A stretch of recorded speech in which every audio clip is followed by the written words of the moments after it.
It's true what they say about the Corsair A100. We've got water-cooled hardware for cool temperatures, a cool design that stands out with plenty of good I/O, it's whisper quiet with an efficient fan and occupies as much space on my desk as my plant. The Corsair A100, up to 16 cores with a 2080 Ti. It does not disappoint. Check it out below. Book is listed as the UM425IA, but watch out since there's also a UX425JA, which has the same design. It includes Intel's Ice Lake CPUs, and it's generally a bit more expensive, but trust me, after watching this review, you'll probably want to avoid that one. With that out of the way, let's see what makes this thing tick. The version that I have has an 8-core, 8-thread Ryzen 7 4700U, 16GB of dual-channel LPDDR4X memory operating at 3733 MHz, a 1TB NVMe SSD, and a 14-inch IPS display with a peak brightness of 250 nits. There's also a 400 nit screen option. That one uses 1 watt of power, but we didn't get that one.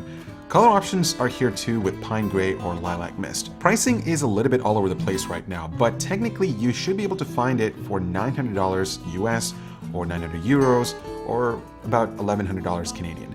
This is the highest in spec available, but if that's too expensive for you, there are other options going down to a Ryzen 5 4500U, 8 gigs of RAM, a 256 gig SSD, and a 250 nit display for under $600 US. In terms of size, like with all ultrabooks, the Zenbook 14 is literally focused on portability before anything else.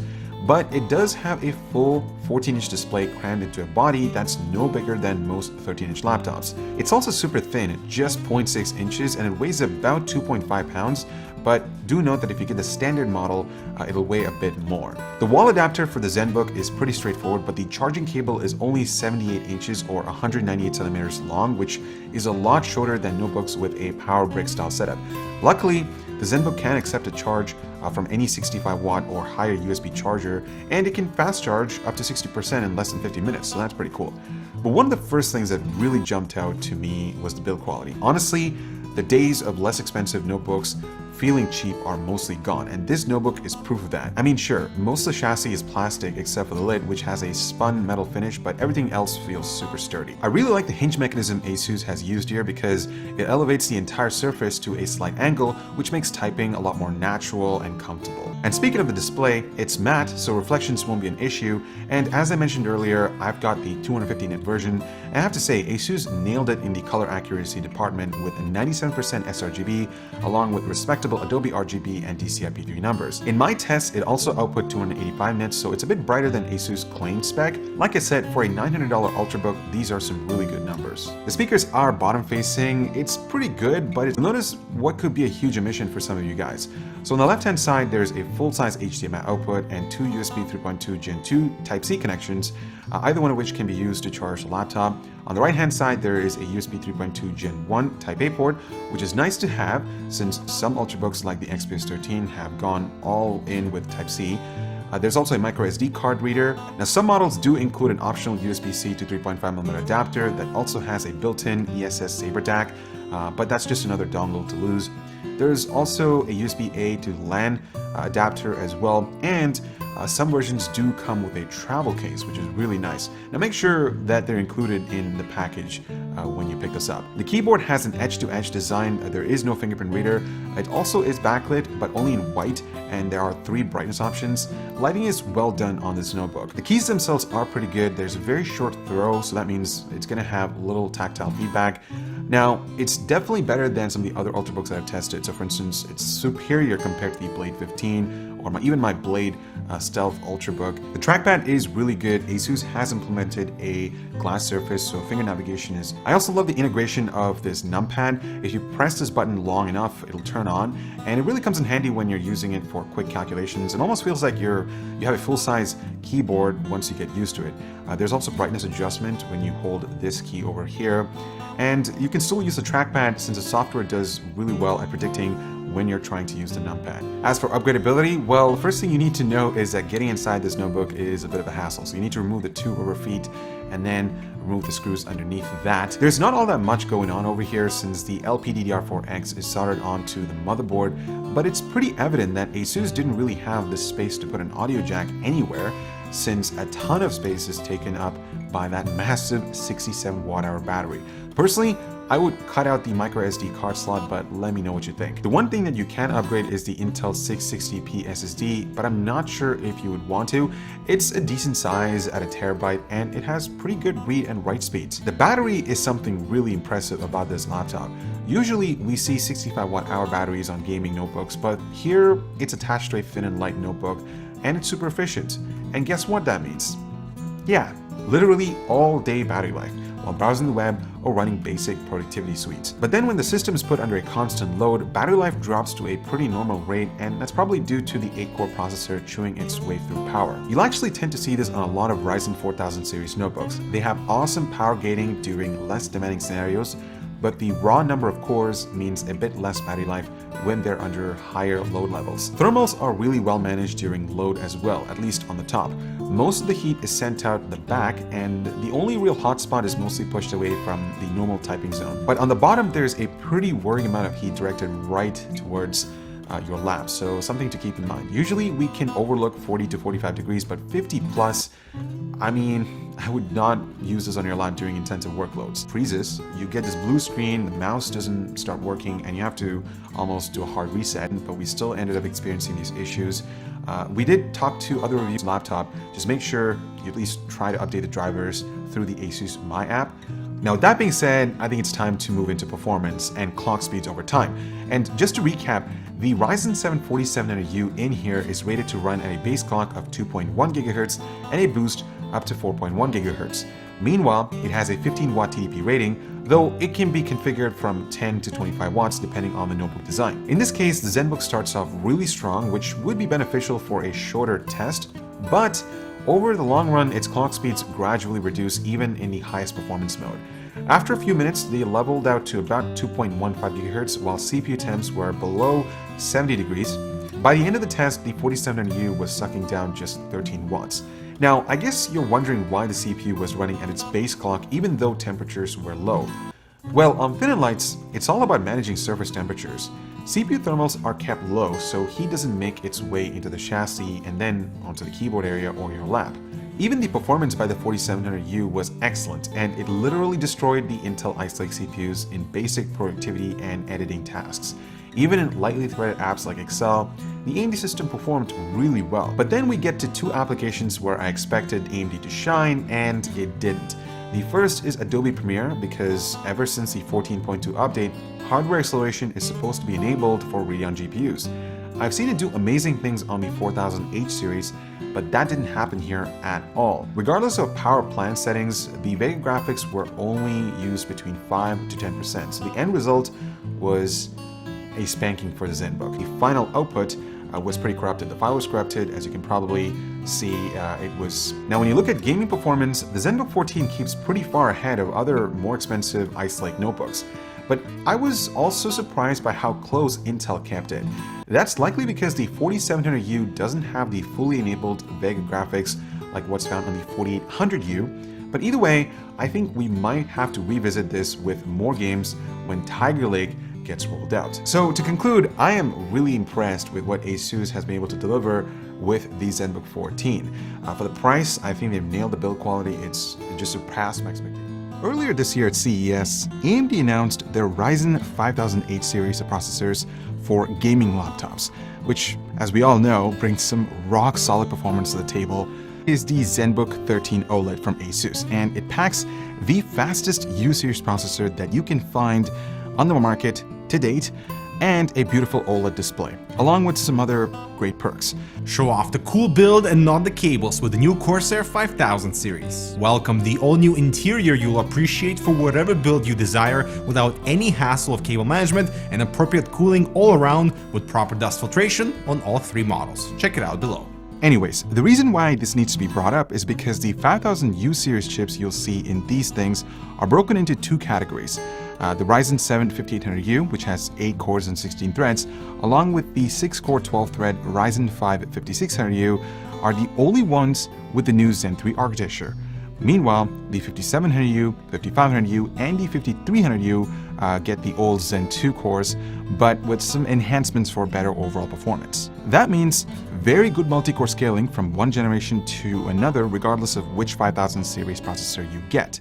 But the Zen 2 parts don't get all the enhancements that allows the newest generation to be damn impressive in lightly threaded tasks. Considering a lot of thin and light laptops like the Zenbook won't typically be used for ultra-heavy workloads, looking towards the updated architecture could be a better idea. But that doesn't mean the situation's gonna last forever, since some retailers already have it listed. So this laptop actually starts at $800, and for that, you get a Ryzen 5 5500U CPU with 6 cores and 12 threads. You also get 8 GB of RAM, half a terabyte of storage, and a 1080p OLED display.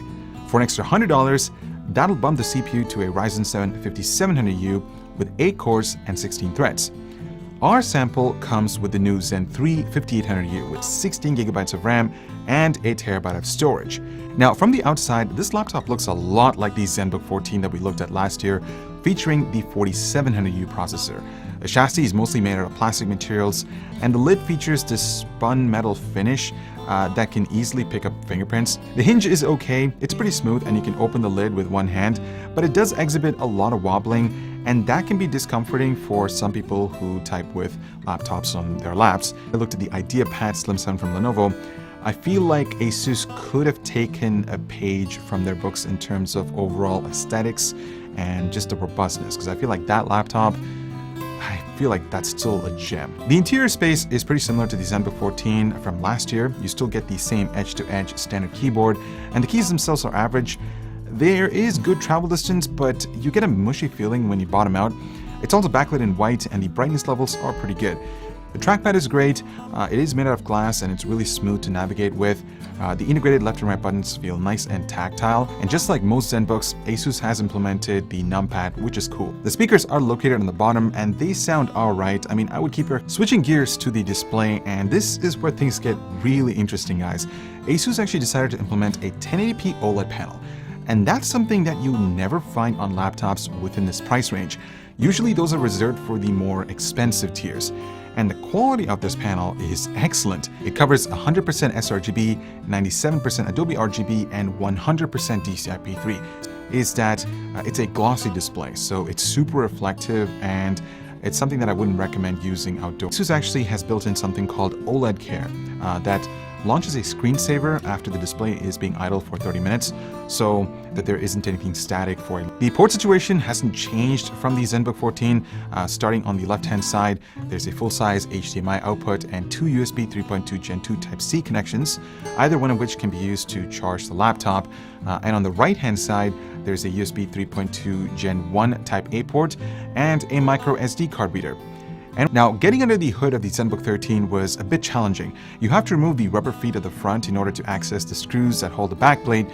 Once that's done, you can pop open the rest, and as you can see, the memory is soldered onto the PCB, so you only get one shot at memory configurations before you pull the trigger. The primary NVMe SSD is accessible, and the drive speeds on this one are really fast. In fact, it's the fastest that I've come across on an ultrabook. For example, the 2021 edition of the Razorbook 13 had the i7 1165G7, and so did the Zenbook Flip S from earlier this year. The only thing that you need to realize is the 8-thread Intel CPUs are going up against this. But the first thing I want to cover is probably one of the most important for anyone buying a thin and light laptop, and that's battery life. And yes, this thing just destroys everything here, except the Zenbook 14, which uses a Ryzen 7 4700U and a bit different power settings to get a ridiculous 20 hours. Also remember that when operating at our test at 250 nits, the OLED screen on this technically consumes a bit more power than the Zenbook 14. The most interesting thing is that this just walked all over the Zenbook Flip S, which uses an Intel Core i7 1165G7, and it has the exact same battery size. I guess that just goes to prove that AMD's power management is just really good. Even under heavy load, the Zenbook 13 is getting almost 4 hours of use time, which is also pretty impressive. This is also an area where the Intel-based Zenbook Flip S really puts the pedal to the metal and runs right to the front. It looks like when laptops are chewing through a workload, the Tiger Lake-based systems start making up some ground at least. And based on what I saw from acoustics, every mode offers something different, but even in the highest setting, the Zenbook 13 never really got loud. The only annoying thing was performance mode ended up running the fans at higher RPM levels during idle times, like just web browsing. As far as surface temperatures goes, well, this thing's really well behaved, guys, and you don't have to worry about popping this thing into your lap every now and then. But how does this all translate into frequencies, temperatures, and power? Well, in high performance mode, ASUS is running the 5800U pretty close to its 25-watt limit, at least for the first 4 minutes of testing.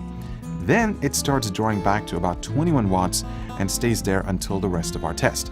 Standard mode actually looks like a bunch of waves at the beginning where it goes between 17 watts and 18 watts, but it behaves a lot like performance since after about 10 minutes it levels off at 14 watts.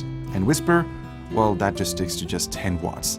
And that leads to both standard and high performance hitting well above AMD's all-core base clock of 1.9 GHz, but you can actually tell that frequencies are directly affected by the 5800U's power threshold. Either way, standard ends up leveling out to 2.35 GHz, while high performance bumps it up to a bit further to 2.55 GHz. Whisper though, well, that's under the base clock, but it's to be expected when you think about what ASUS intends to do with this mode. One of the nice things about Zen 3 and the 5800U is that it runs so darn cool that ASUS was able to jam it into a thin frame, cool it at a pretty low noise level, and not having to worry about overheating. I mean, look, Zen 3 has a maximum heat level of 105 watts, and this thing never got above 74, and that's great to see. But what does this all translate into actual real-world performance? Well, that's where things start to get a bit interesting, so let's dive into it. Starting off with Cinebench, and it's something that I've been saying for a while now, provided there's enough cooling, driving more wattage to any piece of silicon will increase performance, and that's why the Lenovo Yoga with the 4800U is a bit faster than the Zenbook 13 with a newer 5800U. We also can't forget that the Lenovo is heavier, thicker, and louder than the Zenbook 13, so it's not like the additional performance is completely free. But lightly threaded applications are where Zen 3 shines, and that's exactly what happened here. Actually seeing it beat Tiger Lake in a test where Intel used to dominate is really amazing. Moving on to more of AMD's strengths with multi-core applications, and I think the 5800U's domination over anything Tiger Lake was pretty much a foregone conclusion. But, and this is a big deal guys, you can see that the Yoga's ability to pump out higher clock speeds and sustain them over longer periods of time allows it to pull far ahead of the Zenbook 13 here.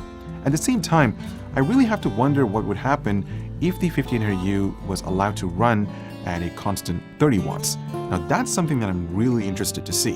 While it's great to see these multi-core results, let's be honest for a sec. Most thin and light laptops like this one will spend most of their lives being used for more basic, lightly threaded tasks like word processing, spreadsheets, and school assignments. And here, the Zen 3 architecture can really start to stretch its legs, especially over the Zen 2 CPUs. And yes, even something like the Yoga is getting its butt handed to here. Another good bit of news is that AMD is now able to compete directly against some of the best CPUs from the Tiger Lake series. In the past, that just wasn't possible, but now we're seeing a super efficient low-voltage 20-watt Ryzen CPU knocking down one of the last areas Intel had a lead in. But then again, you also need to take into account that GPU-accelerated apps like Premiere will probably start favoring Intel's newest processors for now. That's because even the 5800U still uses AMD's ancient Vega architecture, which just struggles against the Xe IGP integrated into Tiger Lake. Speaking of graphics, what you're starting to see here with Premiere continues with the 5800U, where it really ends up struggling against the Xe. As a matter of fact, it really doesn't score all that much better than the Zenbook 14 and the Yoga IdeaPad Slim 7, even though both of those are using last year's architecture. I mean, look, I know that you probably don't expect your super slim and light laptop to play games that well, but with more people looking forward to multi-function devices and gaming getting really popular these days, this is going to be a big deal now and in the future as well. The only thing that's in AMD's favor here is that their drivers are a bit better behaved, and you can see that with Rainbow Six, which just refuses to run on any Intel machines. Now, as for the Zenbook 13 OLED, I'm actually really impressed with what this brings to the table for $1,000.